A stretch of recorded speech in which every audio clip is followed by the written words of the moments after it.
guys. Hi guys, and welcome back to the channel. Held Dominance, Anthony here. Please remember to like and subscribe, and also click that notification bell if you're enjoying what you're seeing and want to see more. So in this video we're going to have a look at what's been going on in this matches between all the NRL teams down in Australia and New Zealand, obviously, and give you a bit of a roundup of how the games went on, scores, and what it means to some players when it comes to Origin game next Sunday, the 27th of June. So let's begin.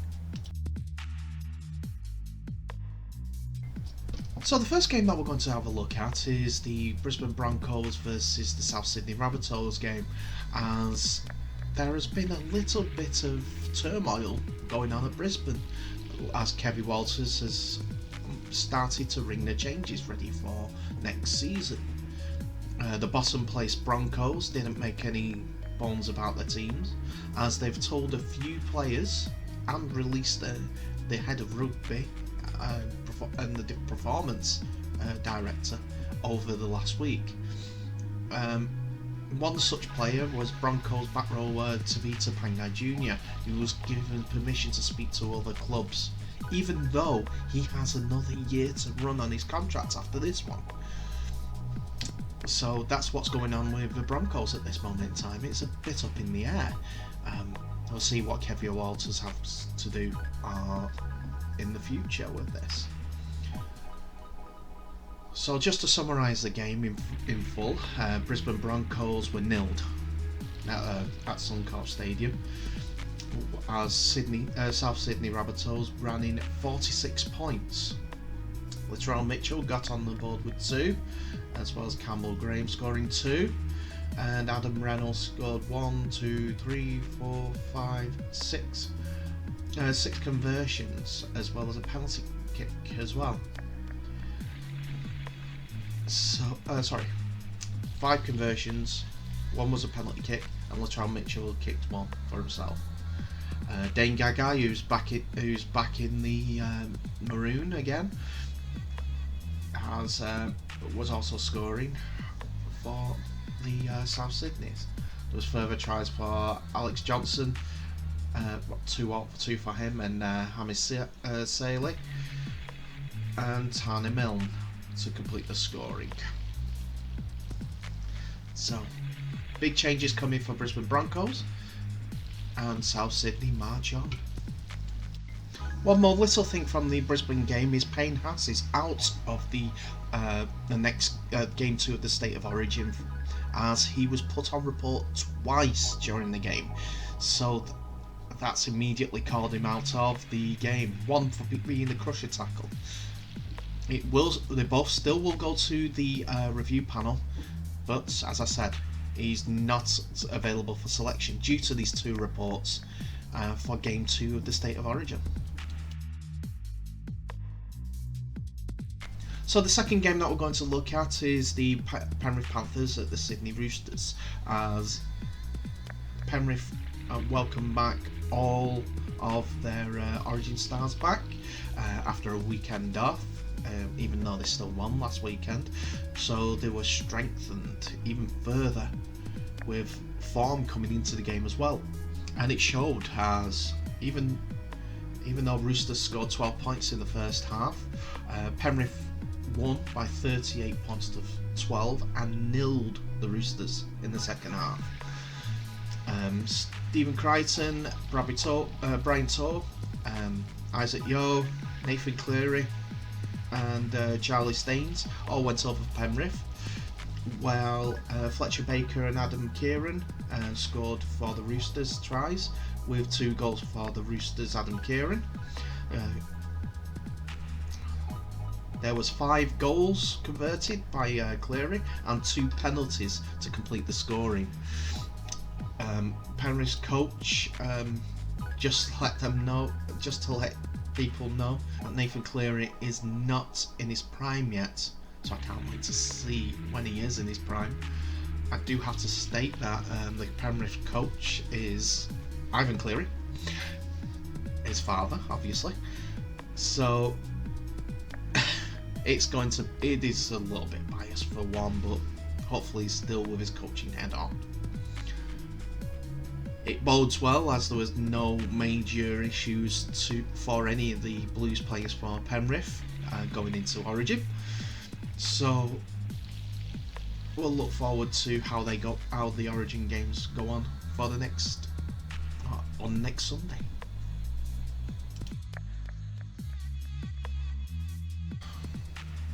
So the next game that we're looking at is the North Queensland Cowboys, playing host to the Cronulla Sharks in a well-fought, close game where it was Cronulla that ran out 26 points to 24 winners.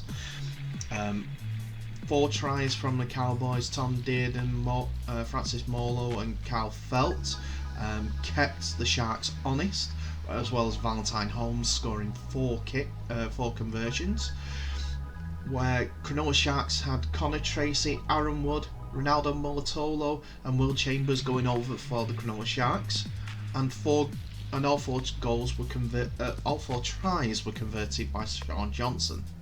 The difference was a 2-point penalty in the first half, which gave the lead going into half-time to Cronulla at 18 points to 12.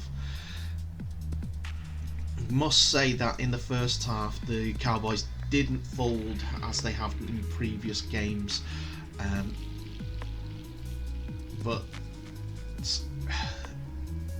and the effort in the second half was good enough to get him a whisker of winning the game, but unfortunately time ran out as Valentine Holmes closed the gap to 2 points with a fantastic conversion near to the end,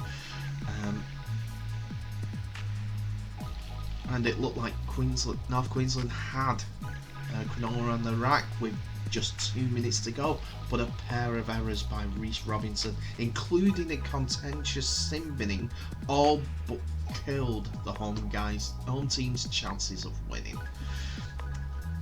This report is on nothingbutleague.com, so thank you very much for them. Next we look at 2 games that went on in NRL on the Saturday the 19th of June.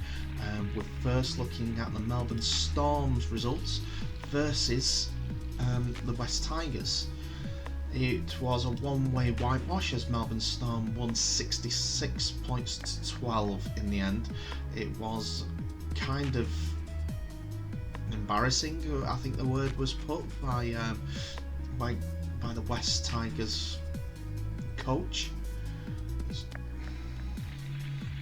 who couldn't believe what was going on, as I think one of the comments that came out was it was a training match in the first half, but they made us tackle in the second half, by the Storm's coach. Anyway, Brandon Smith was the first to open the scoring for the Storm, with Nico Hines scoring, followed by Cameron Munster, Delphine Carney, Nelson Asafo Solomona, Remy Smith went over as well for 2. Felice Kafusi followed that up just before half time, and Jerome Hughes scored twice, with Tom Eisenhuth and Harry Grant scoring in the second half, with 9 conversions made by Nico Hines for the Storm's 66 points. West Tigers did come into the game in the second half, as from the 56 minutes they scored all their points to 1 Jerome Hughes and Nico Hines conversion. Tommy Tarlow scored on the 56 minutes, Luke Garner 66, and David Nofaluma on the 76th minute. Luke Brooks converted 2 of the tries, but it wasn't enough by a long way for the West Tigers, whose coach Craig Bellamy was not happy with the performance at all.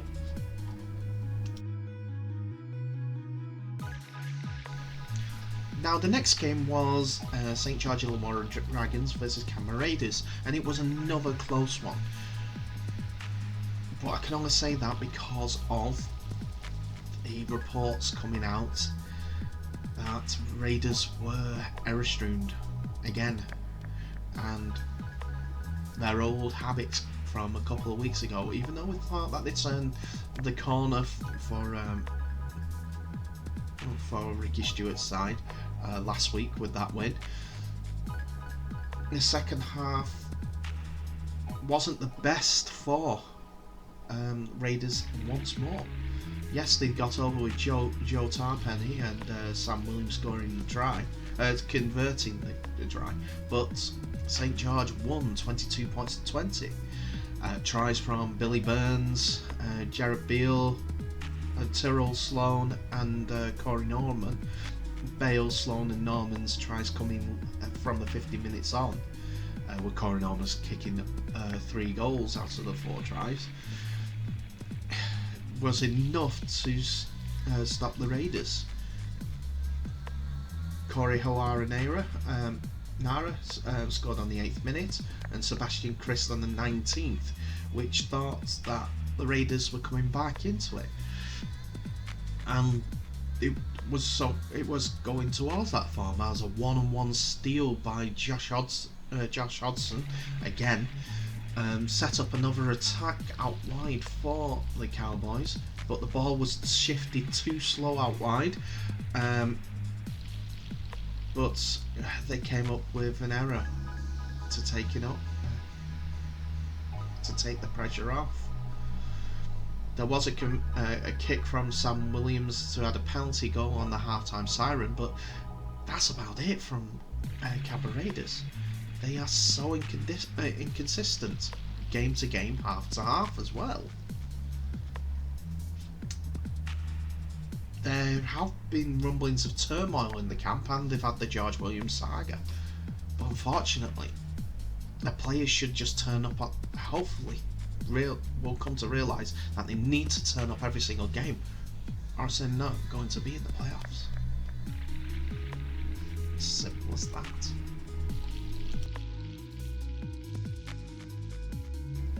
So going into the first game of Sunday, which was between Parramatta Eels and also the Canterbury Bulldogs, it was an overwhelming favourites slot for the Parramatta side, as they're currently running in 4th position, well into the race for the playoffs. There were heavy favourites going into this clash, as Canterbury have not had a good season and are still in the transitional build, but I think the 2 packs are getting away from each other, the top and the bottom side of the sides of the NRL, with everyone from 8th up being competitive, when you've got Brisbane, Canterbury, Gold Coast and West Tigers not so competitive, unfortunately. But saying that, we'll come to Gold Coast in a moment. Anyway, Parramatta Eels were resounding winners in this one, winning 36 points to 10 against Canterbury. Ryan Matterson, Mitch Moses, Sean Lane, Regan Campbell-Gillard and Sean Russell all went over for the Eels. Mitch Moses converted 6 of the tries, where Canterbury Bulldogs had 2 tries from Dylan Napa and Tui Katoa, and Jake Avarello converting for their 10 points. It was a comeback from behind win in a sort, because the Bulldogs did take the lead in the 7th minute. It was a bit of a shock for that, as we said, heavy favourites Parramatta, but you can't count the Dogs down anytime, because they have the winners in that squad. They just need to get together, play them well, and to add a couple more pivots, I would say, to progress up the league.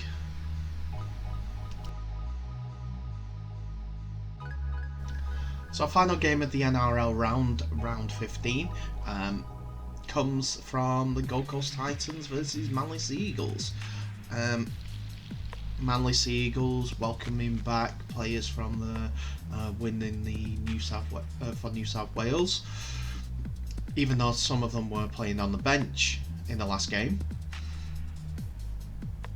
The Titans made a great start to the game as they ran in 24 points to 8 half-time leaders, with tries from Jaden Campbell, Greg Mayu, apologise if I got that incorrect. He scored twice. Patrick Herbert and David Fifita all going over, and 2 goals from Jamal Fogarty. First half did give Tom Trbojevic 2 tries, which were not converted, unfortunately. And that's how it went in half time, 24 points to 8. But that was the last of the scoring for the Gold Coast Titans, as it seemed to anger the Sea Eagles. As Jason Saab scored twice, Ruben Garrick scored 4 times, Tom Trbojevic went over for another,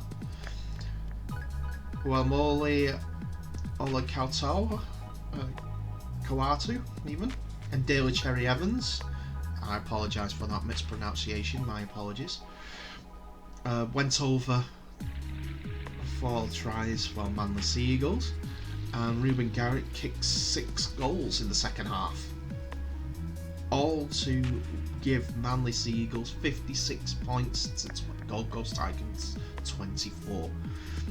So Tom Trbojevic has scored again, a hat-trick again, which means that he's on form for the second game in the NRL's Origin Series. It'll be interesting to watch, but at this point I don't know what to say about the Gold Coast Titans, as they have got some good players. They've been called up for Origin games. They just need something to keep that momentum going for both halves. As they've seen, they blew away the Gold Coast Titans. Whether that was Manly's in easing down for that first half, but the second half, that was it. Forget about it. Tries. Manly were on the ball. And player of the match has got to be Ruben Garrick with 4 tries and 6 conversions from the wing.